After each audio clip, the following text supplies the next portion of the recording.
and also concerns and conversations about how dark his skin might be when he's born. What? Meghan Markle and Prince Harry's Oprah interview shocked the world. We're breaking down all the bombshell moments. Hey guys, welcome back to another Shared News from Home. We have so much to unpack from Meghan and Harry's tell-all, but before we get started, if you're new here, be sure to subscribe to our channel and ring the bell so you don't miss out on any future videos. As always, I'm your host, Fiona Zaring, and today I'm joined by the lovely Mariah Davis. Mariah, I know you and I are both fans of keeping up with all things royals. I'm going to dive into the details, the specifics, but I just want to do a check-in. How are you feeling? How would you sum up your reaction to that interview? It was a lot to process. I think I experienced like all of the general emotions, and within that 2 hours, I was happy, I was sad, I was angry, like enraged. And then I was happy again. Towards the end, it was like happy and left off on a lighter note. So my reaction, all of them. I've had all of the reactions to what we witnessed last night. Let me tell you, I am absolutely with you. Could not have put it better. It was truly a roller coaster. Let's get into some of these bombshell moments because you guys, there were certainly a lot. They left us with a lot to think about, a lot to discuss. Let's start off with their wedding because it came up, a few different times throughout the segment. And there was really kind of a few different standout revelations. First of all, they were married 3 days before any of us knew they were married. Before the world watched them walk down the aisle, they were already husband and wife. And it was really simple why they did this. They said that they felt the formal ceremony was more for the world than for themselves as a couple. And you would think that this jaw-dropping moment, this jaw-dropping revelation would be one of the biggest things we have to discuss, but truly I'm just going to breeze past it because there are more important things to get to. And those would be the rumors that came out of the wedding. These were a real turning point for Meghan's reality within the family. Tabloids, after the fact, ran stories about Meghan making Kate cry over a flower girl dress dispute. She now, made it clear that yes, someone cried. Yes, it was about a dress dispute, but the entire story actually happened in reverse. What was hard to get over was being blamed for something that not only I didn't do, but that happened to me. It made me cry, and it really hurt my feelings. At the time of the incident, Meghan said Kate apologized. She was very gracious. Meghan said she would have done the exact same thing had she made someone, feel the way Kate had in the moment. She was very careful not to reveal the messy details. The incident itself, what happened between her and Kate, isn't something she's holding on to, right? That's not something to this day she's got a grudge over or she's upset about. It simply comes down to the fact, the only reason they even discussed this was the firm's refusal to do anything to clarify to the public that what was being published was false. This felt like the first time Meghan's character was sort of being assassinated in the press. And basically what Meghan was explaining was she was not looking for the palace to clarify that, oh, no, Kate was the one who made someone cry. That didn't matter to her at all. She just wanted it to be out there that what was being published was false. I have to say, this made her reality within the firm, the family, kind of clear to her. And I think to me, watching at home, I got a bigger picture of what she was actually facing within the institution. What about you, Mariah? Yeah, I mean, this was the beginning of the interview. I feel like she knocked this out. And immediately my thought process is the firm is behind portraying this false and bad narrative of her. Portraying her character in a way that is not authentic or true. So what can you do? You're up against the firm, a huge organization that is just way bigger than you are, and you are voiceless. So that was really shocking to hear. And it really summed up what we continue to see in the future with all of the continued narratives being portrayed about her character. Yeah, I am totally with you. And Meghan point blank said she felt silenced by the institution. You know, when Oprah pushed for a little more clarification, she went there and she said she felt silenced, which, to be honest with you, is a very powerful statement in and of itself. She said, I came to understand not only was I not being protected, but that they were willing to lie to protect other members of the family, but they weren't willing to tell the truth to protect me and my husband. And I have to say, when she said this, I just kept thinking, but why? Right? Why? What possible reason could there be? What was interesting is that they were very clear about how there is a difference between the royal family and the people running the institution, right? There is a family dynamic at play here, and then there's essentially a business dynamic, right? This is like the firm. I just kept picturing it as some big corporation from here on out in the interview, because it really is two separate things. And that line can get confusing. It can get murky. I think she described it as it's a family and a business, but at the end of the day, it's a family business. In particular, she really emphasized that the Queen had always been so wonderful to her. And I think that that's one of the relationships that a lot of people assume is not in a good spot right now. And what we learned on the tabloids about the family, right? It's just a family. It's just drama within a family. And it feels like through this interview, what I've come to kind of understand a little clearer is a lot of the conflicts originate more with the firm, with the institution, with their treatment from the business side of things, more than the dialogue between family members. Yeah, which begs the question. I think you had mentioned this. Why? I mean, what did they have to gain from casting her as the villain, from never supporting her, from kind of letting the media go wild about just assassinating her character? She received death threats. She was clearly very miserable, and they didn't care. It was like they spun this web and then they said, whatever happens, happens, and we're not going to do anything to stop it, though it is within their power to do so. So I'm hoping to see something come to light in the near future regarding the firm and what their intentions were. I mean, obviously, they're not going to be like, yeah, we hated Meghan, we wanted her to suffer. They're going to try and cover their butts, but it just has me wondering why. I mean, why from the get-go was she doomed to be in this position? She was never going to belong in that group. That she was never going to be supported, and I just don't understand the why of it. Yeah, I'm with you because, and granted, I'm not a member of the royal family or the British press, right? But to me, you think that in the early days, when those articles of, oh, Meghan made Kate cry, if the first time around when something like this came out, if the palace took a firm and aggressive stance on there is no truth to this, nothing, you know, if they had come out hot and heavy in the beginning and slammed rumor after rumor after rumor, there could have been a narrative shift, right? Because there's something to be said about people love to dive into conspiracy. People love to dive into the rumors. The negative of it all is much more fun to read about, more fun to discuss. But at a certain point, if there's enough awareness from the people who actually would be informed, there's enough countering of those storylines, it becomes harder to publish them and see that reaction from the public. So I've never understood why. And I don't know that we ever really will fully. I think a clearer picture, as we'll continue to talk about, has been painted, but all of the messy ins and outs still kind of remain unclear. Let's move on and talk about Archie, because there was a lot of truly heartbreaking sentiments revealed here. Meghan shared, and I'm just going to quote this because I think there's so many bombshells kind of revealed within these quotes. She said, So we have in tandem the conversation of he won't be given security, he's not going to be given a title, and also concerns and conversations about how dark his skin might be when he's born. What? and I have to say, I think Oprah's reaction was everyone's reaction in that moment. Just simply saying, what?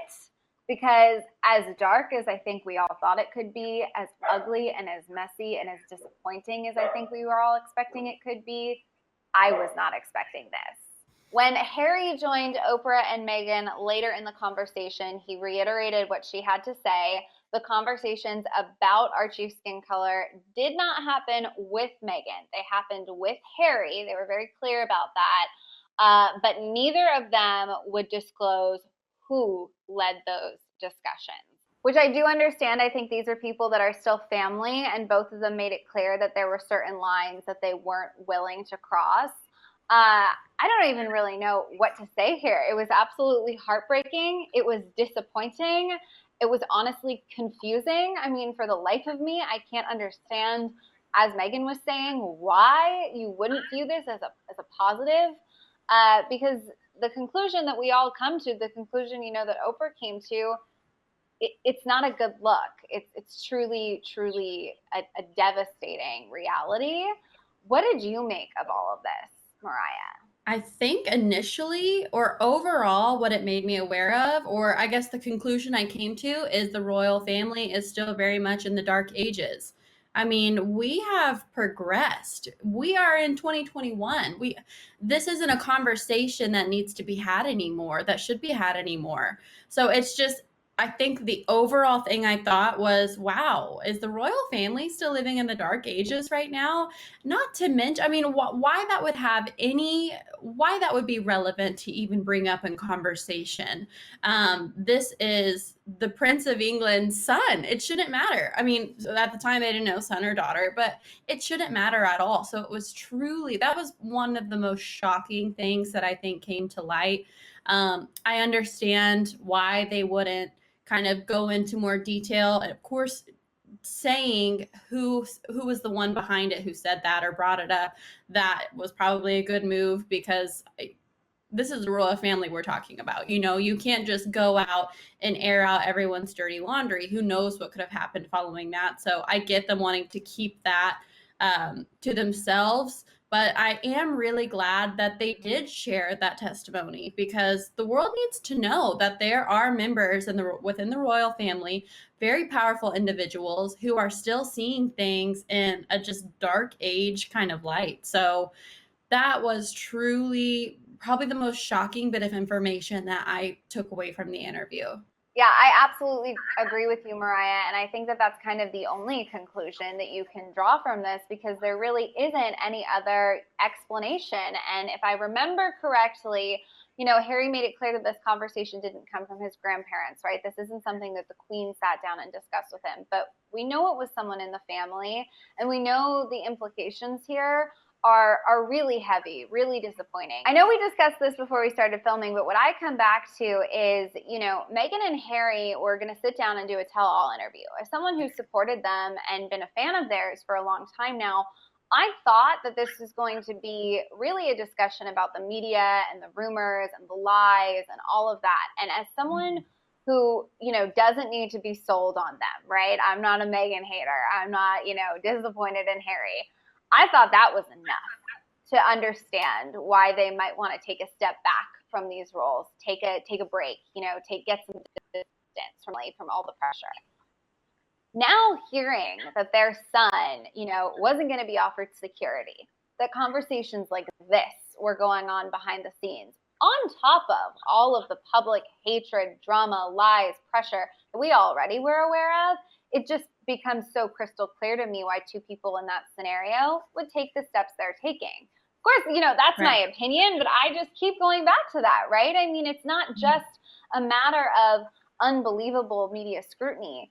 It's really dark and disappointing conversations going on behind the scenes as well, which I think is, a good way to segue into the mental health, because we knew mental health was going to be a huge topic of discussion before the interview aired, but I don't think I was expecting it to be as powerful and as important, as it ended up being.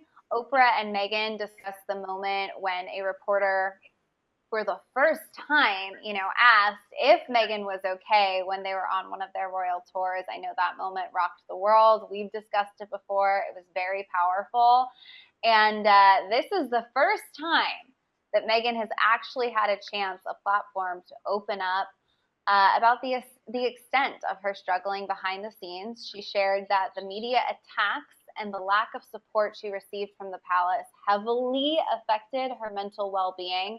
She bravely shared that at one point she told Harry that she didn't want to be alive anymore. I just didn't want to be alive anymore. And that was a very clear and real and frightening, constant thought. And I think, this broke my heart. I think this broke hearts all around the world.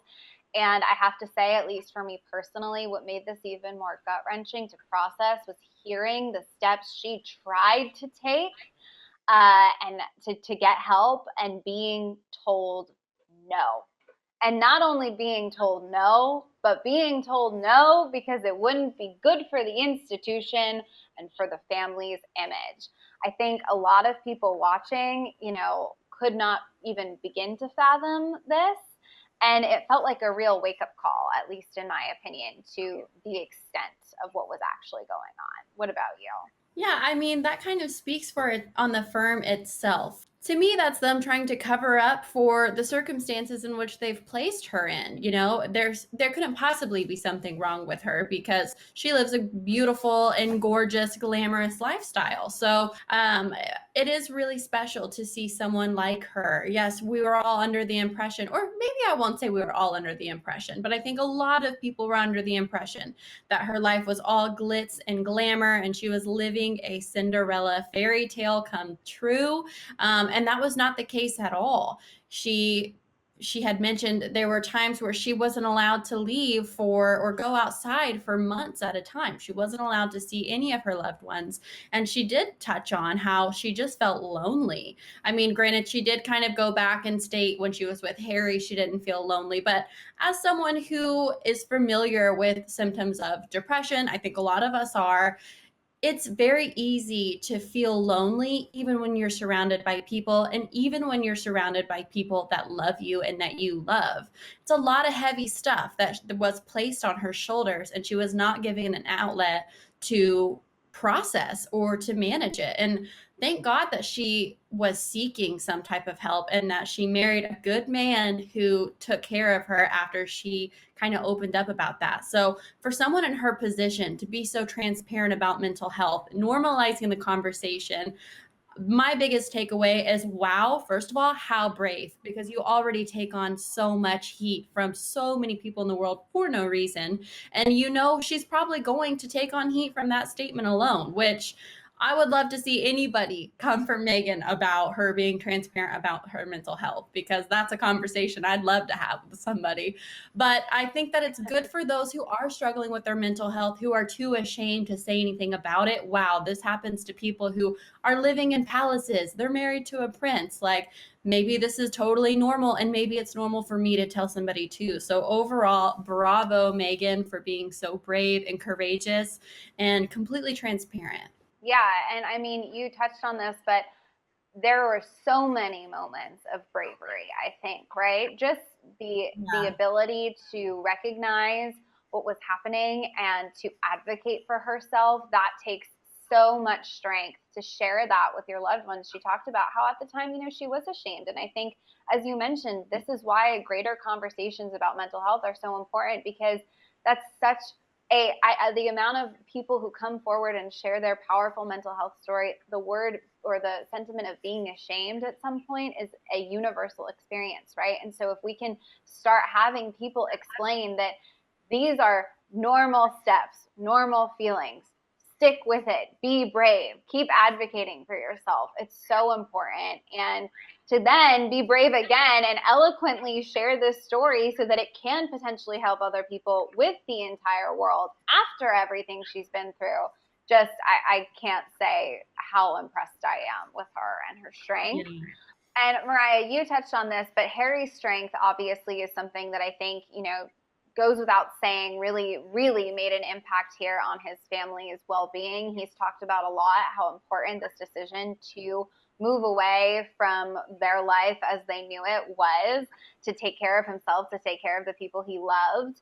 And what's interesting is, we are two people who I think have loved them, have liked them, but the term Megxit caught on so quickly that it just became synonymous with what happened, whether you were for them or against them, all around the world, right? This was Megxit. This was something we're all saying. And that was one of the most important things for them to clear up, discuss, and really outline what that really was behind the scenes, because it couldn't be further in reality from Megxit, right? There was no overarching plan. She had no desire to come in and step away from this life. They talked about a lot how this was it, right? This is it. We are committed. We are here. Use us, have us fill the role you want us to fill. And it had nothing to do with not wanting to be royal, not wanting to be a member of the family. That couldn't have been further from the truth. Oprah asked Harry point blank if he blindsided the queen, which is a very popular narrative throughout all of this that was egged on, by an official statement from the palace. Some wording in there really lended weight to this idea that Harry and Meghan just blindsided everyone around them. And he said that he had already had multiple conversations with the Queen and with his father, Prince Charles, before he stopped answering his calls, which was another little mini bomb they dropped in this. According to Harry, they both had known before the official announcement. They knew the date of the official announcement. His father requested he put it in writing. This was not something that was sprung on anyone close to them. Another point they made crystal clear, as I sort of was touching on, was they didn't want to leave. They were committed to these lives, to these roles. Meghan explained, we never left the family. We only wanted to have the same type of role that exists. We said specifically we're stepping back from senior roles. And that's something that I think has been really lost throughout all of this, is the concept of being a member of the family but not being a senior member is not actually reinventing the wheel. There are many members of the royal family who are not at that senior level, who keep their titles, who live lives in front of all of our eyes for many years now. So it just kind of comes back to that same question. Why? Who did it benefit to allow this Megxit narrative to spiral the way it did?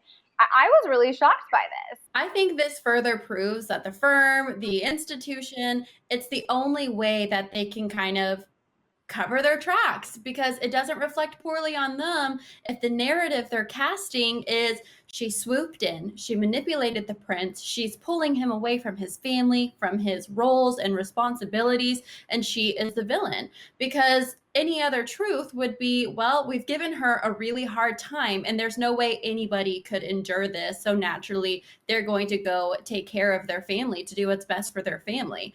They weren't coming to light saying, well, we decided we weren't going to provide a title for their son. We weren't going to provide them security. We've kept them cooped up for months at a time. They live an awful life. I mean, essentially, they were living like prisoners. They weren't receiving the lifestyle that so many were convinced that they were living. So the whole Megxit narrative, I feel like that is a web that was spun by the firm completely in order to deflect from the real narrative, which was that they had brought this on Meghan and Harry, their entire family. And obviously they would rather the narrative be that Meghan and Harry brought this on themselves and that they were going to leave their family roles and responsibilities behind selfishly, rather than, spin the truth. This is the circumstances that they've been living for all this time, and anybody would not be able to endure it for much longer. Absolutely. And, a lot of people like to talk about that word blindsided, right? Oh, Harry and Meghan blindsided the queen. But it seems like one of the true moments where people were blindsided was when Harry and Meghan were informed after being in Canada that they no longer were going to be provided security. Harry talked about going back and forth to find out if the threat level was the same. And after, some delays, hearing, okay, so the threats to me and my family are exactly the same. We are no safer now than we have been. But you're telling me because of basically a title change, some housekeeping details, we can no longer get the support, get the protection that we need just as direly as we did before. There's nothing that can be done.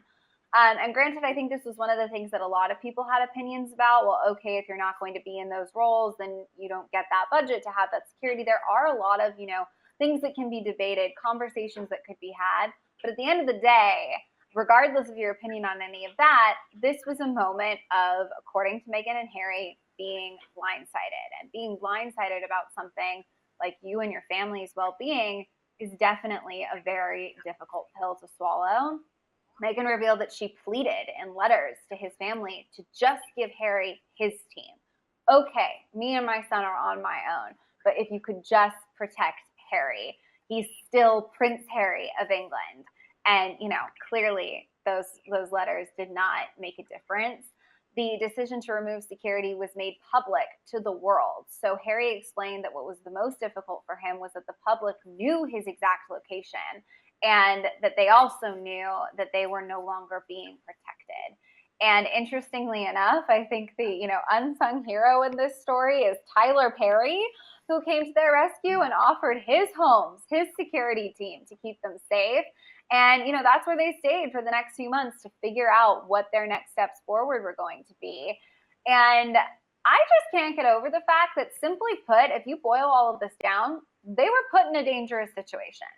No two ways about it. Oh, yeah. Going back to when Meghan had sent letters to the family just requesting that Harry still receives his security, I remember her saying, me and my son, we don't need security.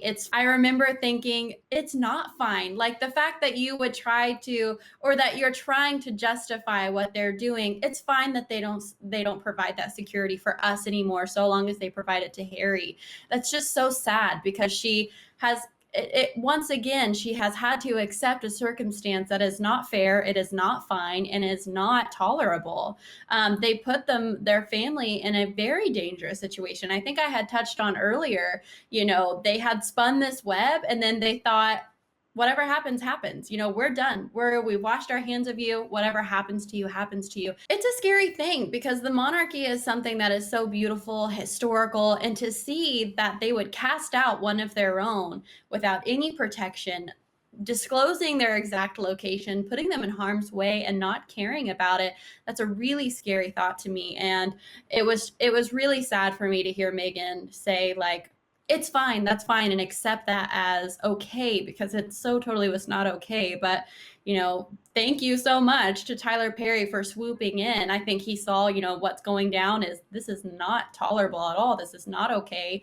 And he really saved the day. He set them up to where they could finally begin their lives detached from the royal family. So yeah, absolutely. I mean, Tyler Perry was totally pivotal in this new journey and the new lives and getting to the point that they are now, which is happy, which of course we'll get to.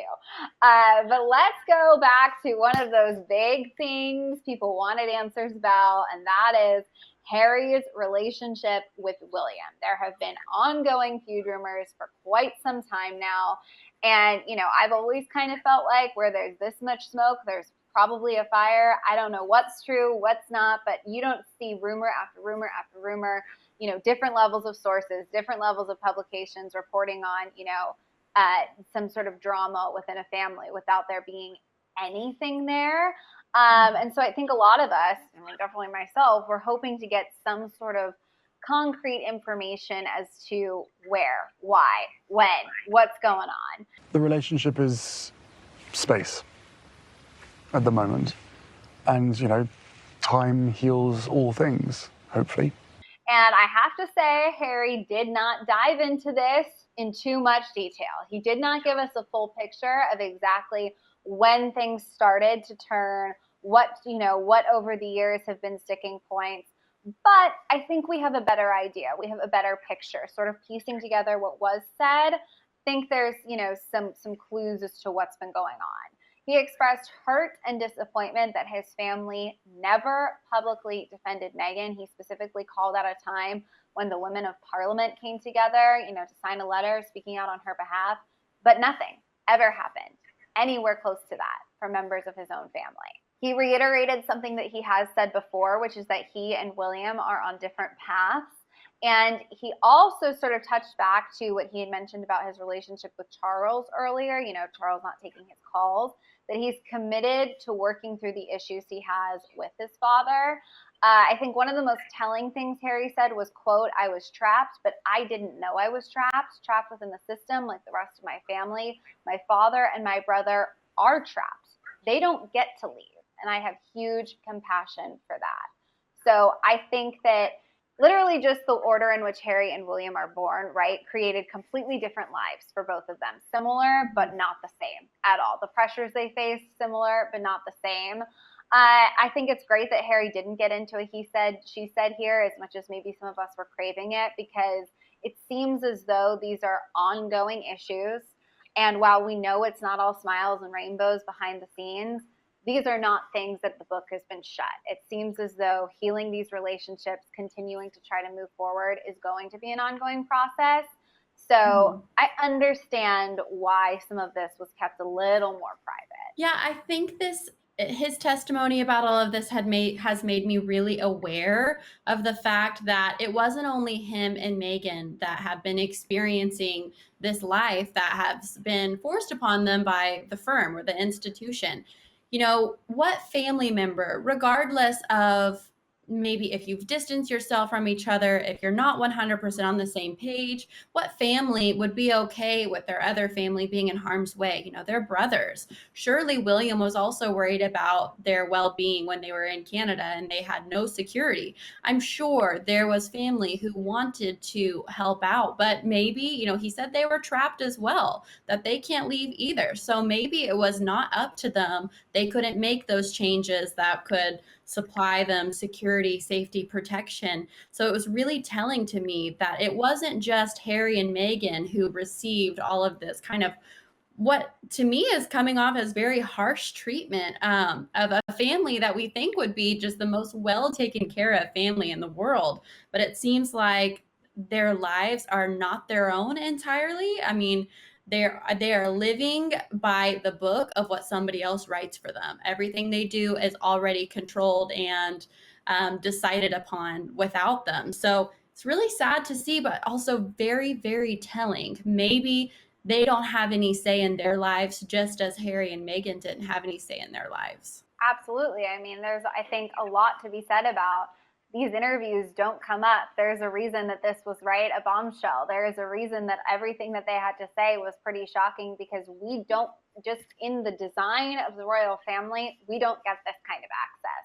I think Meghan brought this up, but it's very important within the firm. What is it going to look like, right? Because that's kind of all they're able to control, the visual of it. They can't speak out. They don't do regular interviews. They don't sit down with late night hosts and share a funny story or a heartbreaking story. It's all about what it's going to look like in pictures. That's as far as they can control. So very, very interesting. And Harry has said publicly before that his biggest fear is history repeating itself, referencing, of course, the tragedy, you know, the loss of his mother. And there's so much that can be said about, you know, Diana's life, what it looked like versus what was going on behind the scenes, what we learned when she was finally able, you know, to speak out.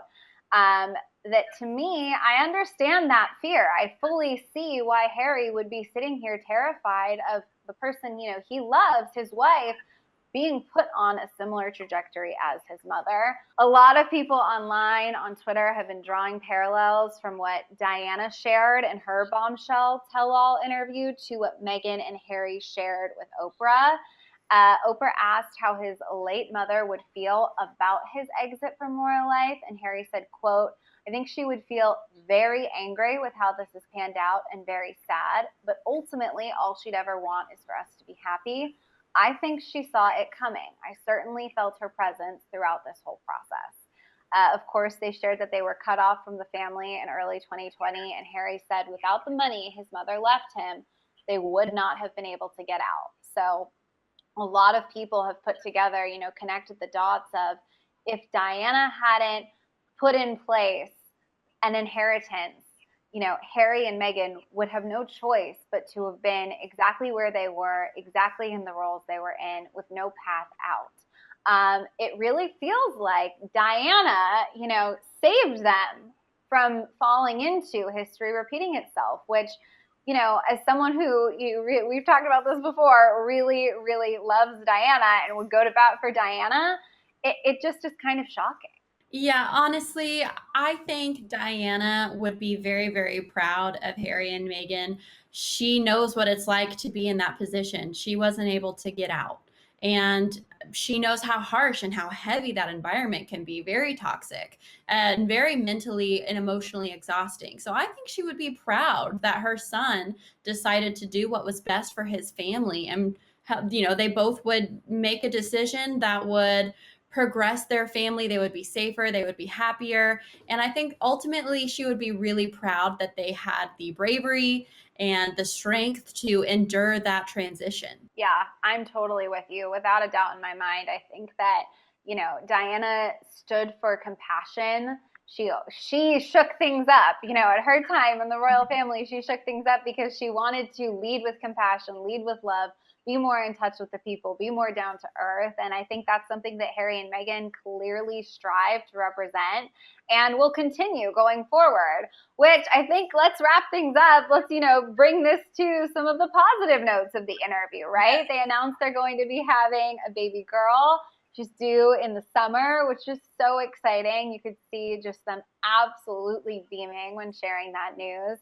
They shared that they have a wonderful relationship with the Queen, right?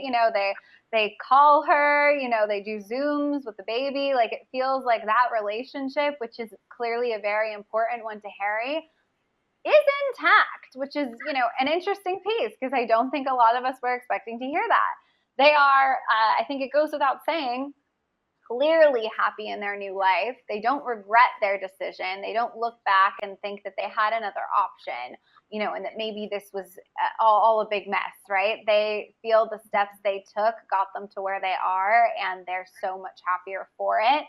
And again, this is something they've been reiterating through every stage of all of this, but they're committed to continuing their humanitarian work and making a positive impact on the world. So I think this is obvious, but I'm happy for them. I'm so thrilled to have heard that piece. And, I imagine you are too. Yes, I mean, honestly, their transition, they're still probably going to be going through the struggles of it all. It had to have been one of the most challenging things that either of them have ever had to do. But looking back now at the place that they're in, they've got to be so relieved that they did it.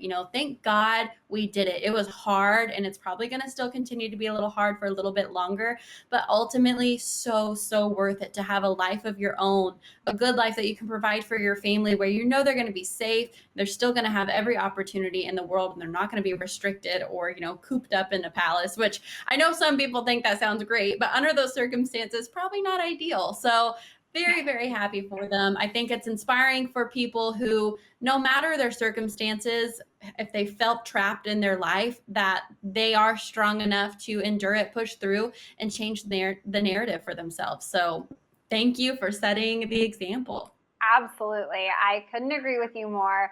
You guys, on that note, we want to know your thoughts on all of these major bombshells and revelations from Harry and Meghan's interview.